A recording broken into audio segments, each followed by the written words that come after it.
शांति। आज इस मास से हम दादी जानकी की बहुत सुंदर पुस्तिका है भगवान का साथी, जिसमें अलग अलग गुणों के ऊपर दादी जानकी जी ने अपने निष्कर्ष दिए हैं। बहुत शॉर्ट है बट उसका डीप मीनिंग है और उसका महत्व भी है। तो ऐसे ही आज हम उस फर्स्ट टाइटल की ओर रिवीजन में अपना फर्स्ट कदम लेते हैं।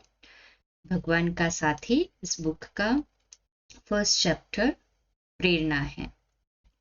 तो हम अपने आसपास के लोगों की सेवा कैसे कर सकते हैं? हमारे द्वारा उनको प्रेरणा मिले तभी सेवा करेंगे ना। हम कहेंगे आप ये करो पर हम कुछ नहीं कर रहे हैं तो उनको प्रेरणा कैसे मिलेगी? तो अपना जीवन प्रेरणादायक बनाकर तथा युक्ति और सूझबूझ के साथ कार्य करने से हम ऐसा कर सकते हैं। या यदि वास्तविक वार्तालाप करने का अवसर न भी मिले, फिर भी हम एक दूसरे की उपस्थिति से अच्छी बातें ग्रहण कर सकते हैं। कितना डीप मीनिंग है देखो। जब सेवा करते हैं या पुरुषार्थ करते हैं तो हो सकता है कि हम एक दूसरे के कांटेक्ट में डायरेक्टली ना आए, न बात हो न कांटेक्ट हो डायरेक्टली, परंतु सेवा कर रहे हैं चाहे पुरुषार्थ कर रहे हैं तो भी हमारी उपस्थिति, हमारे वाइब्रेशंस, हमारे गुणों द्वारा सेवा हो सकती है ना।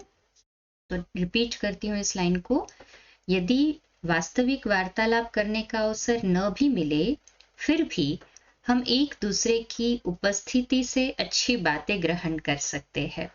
दूसरे के अंदर बहुत अच्छी एक क्वालिटी है, विशेषता है, तो हम उससे प्रभावित न हो। बहुत डीप और गुह्य मीनिंग है।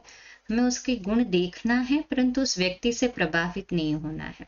तो किससे प्रभावित होना है कि इस व्यक्ति को भी गुण देने वाला कौन है, ऐसा बनाने वाला कौन है? शिव बाबा है। तो हमारी बुद्धि ऑटोमेटिकली किसकी तरफ जाएगी? शिव बाबा की तरफ। और वो प्रैक्टिकल में हमें गुण सिखा रहा है वो व्यक्ति।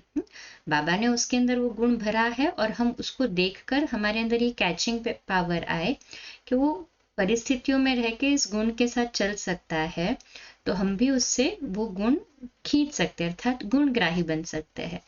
गुरु दत्तात्रेय क्या हम भक्ति में जिसको पूछते थे, गुरु दत्तात्रेय को मानते थे, तो वो क्या गुणग्राही थे ना। तो बाबा हमें भी वही बना रहे हैं कि गुणग्राही बनो, दूसरों के गुण देखो और उसे अपने जीवन में ग्रहण करें।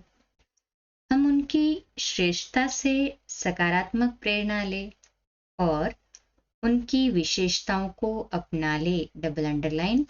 उनकी श्रेष्ठता से अपने जीवन में सकारात्मक प्रेरणा ले और उनकी विशेषताओं को अपने जीवन में अपना ले।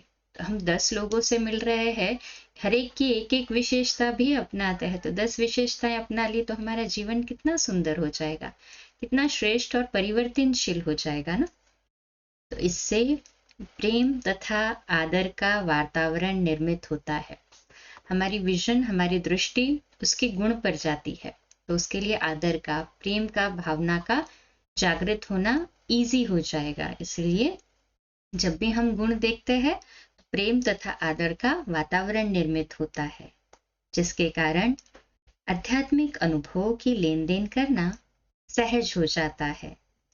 हम इतने हर्षित मुख रहे तथा हमारा जीवन ऐसा उदाहरण बन जाए कि लोग कहे, देखो ये फरिश्ता है।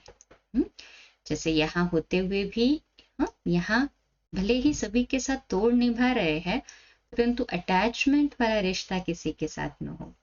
सभी से गुण हम उठा लेते हैं, अपना जीवन भी गुणमय बन जाता है, परंतु किसी से ना ही प्रभावित होते हैं, ना ही किसी की नेगेटिविटी में जाते हैं। पॉजिटिविटी अपनाते हैं परंतु पॉजिटिविटी में फ्लो भी नहीं हो जाते हैं। स्मरण या स्मृति केवल बाबा की रहती है, बाबा की देन है और इसे हमें अपने जीवन में भी धारण करना है। तो लोगों को जितना हम न्यारा रहेंगे ना, उतना लोगों के प्यारे रहेंगे। क्या, क्योंकि डेप्थ में जाना ही नहीं है, अभी समय ही नहीं है व्यर्थ के लिए।